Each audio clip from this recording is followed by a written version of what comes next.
Hi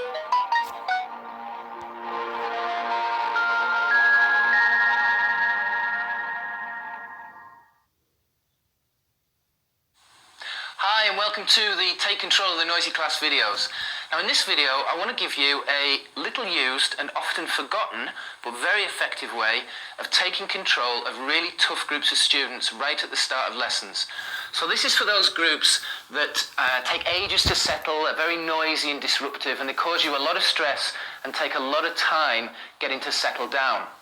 Now before I do that, I want to explain why I know this is so effective and how I know it can make a huge difference if you're struggling with this particular type of class. You see, when I first started teaching, I was actually really useless at classroom management. I had two basic strategies, both equally ineffective for dealing with groups of students. And the first one was shouting. So when they didn't do as I asked, I used to shout at them. And if they still didn't do as I asked, I used to shout a bit louder, until eventually I was shouting at the top of my voice. Now if you get to the point where you're yelling and screaming at the kids, as I was, and they're still ignoring you, you've basically lost all credibility. You've shown that you have no control whatsoever. And in my particular case, the kids were just laughing at me. So that was a very ineffective strategy to use. So my second strategy was my clutching at straws strategy, and this was when everything had got on top of me and nothing was working. I used to send the kids out, and often I would only have half the kids left in the classroom because I just got so frustrated with them. The message I was giving to the kids was, I can't control you, so I'm going to send you to somebody who can. So again, I had no credibility, and they didn't see me as someone who was in control.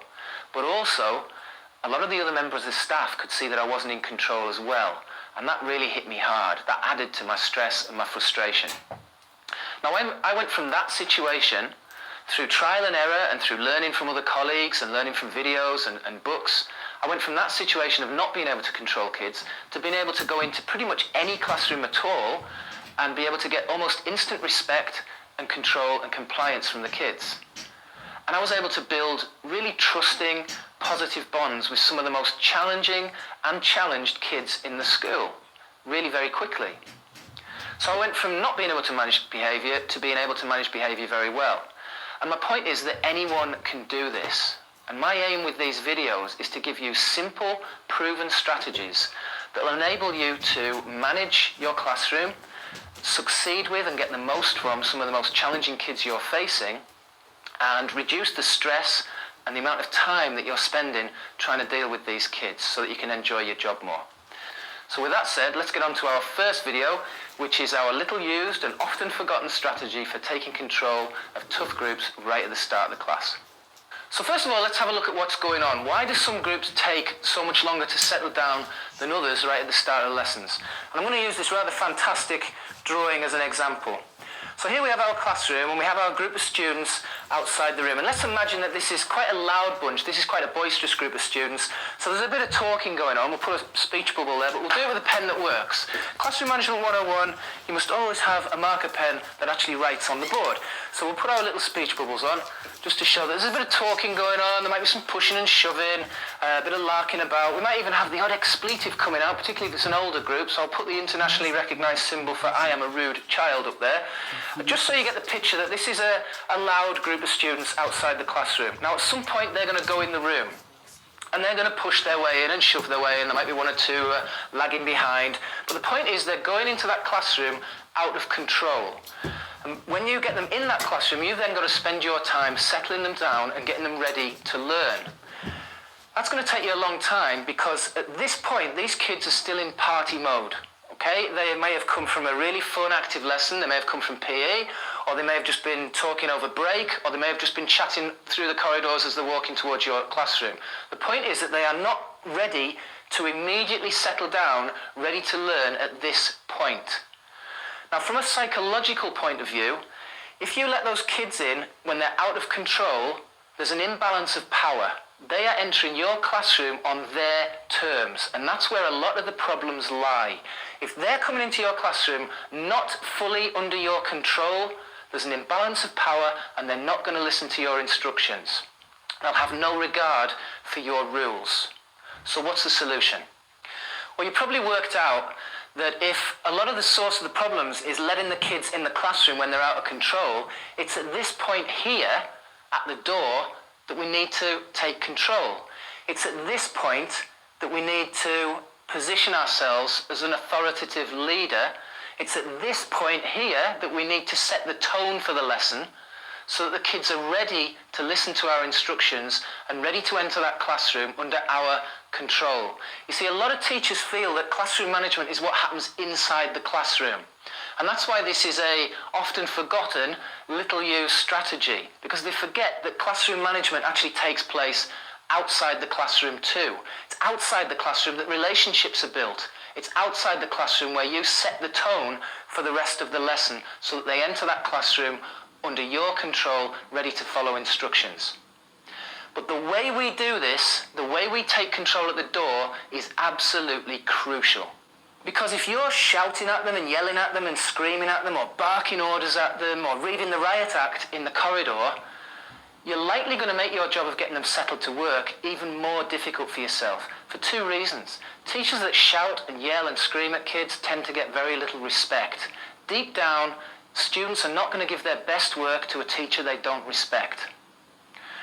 Secondly, as I've said earlier, some students are just going to ignore you when you shout at them. So you're going to get the situation where students are entering the classroom already having made up their mind that they're not going to listen to you. There's no point in listening to you. They're completely ignoring you.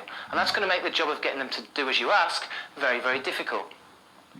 So a much better way is to settle them down gradually. We've got to gradually move them into a state where they are much more likely to listen to what you're saying, much more likely to do as you ask, and therefore much more likely to settle down to work when you tell them to do so.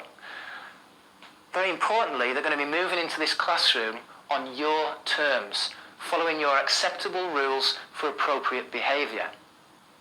And the way we do that is, I need my red pen for this bit.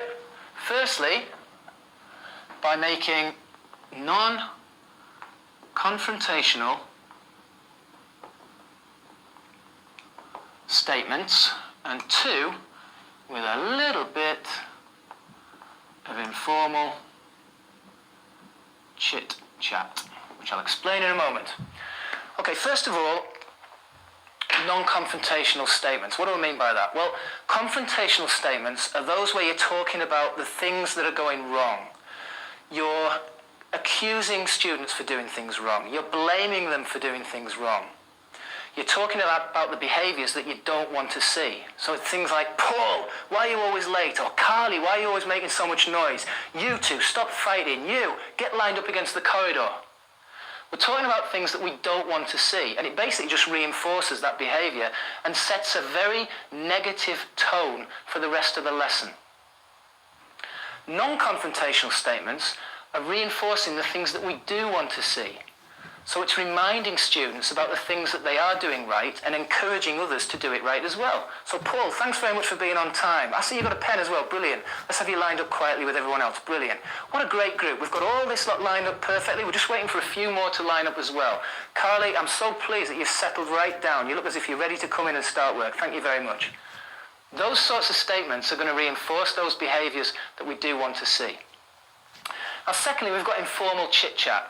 And there's no doubt that teachers who are comfortable chatting with their students outside the classroom, in the bus queue or at break time, in the corridors, tend to get much more respect from their students and tend to find students responding much more positively to them. So you need to be able to chat with your students comfortably outside the classroom.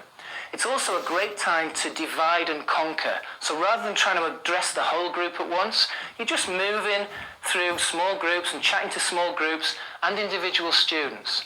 Now, if you're not comfortable chatting with your students, and you really need to be, you need to get into kid culture. Start watching the films they watch. Start watching the TV programs they watch. Look at the fashions. Look at the jokes, the humour that they're into.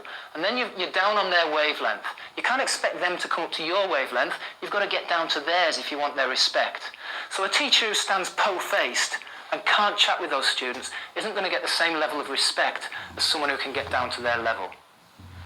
Now, you'll find that when you follow this process of non-confrontational reminders about what you do want to see and a little bit of informal chit-chat, you very quickly see this group start to settle down into a more manageable frame of mind. and you'll then find it much easier to get them to listen to your instructions when you do want to get them to start work. Now in the next video, I'm going to show you a way of getting them from here into the classroom and sat down, actually working straight away with minimal fuss and with minimal fighting. And I'm also going to show you how we deal with those students who don't settle down straight away and don't follow your instructions. So make sure you watch out for the next video, and please, if you've enjoyed this one, please leave a comment in the box below. Okay, I'll see you on the next page.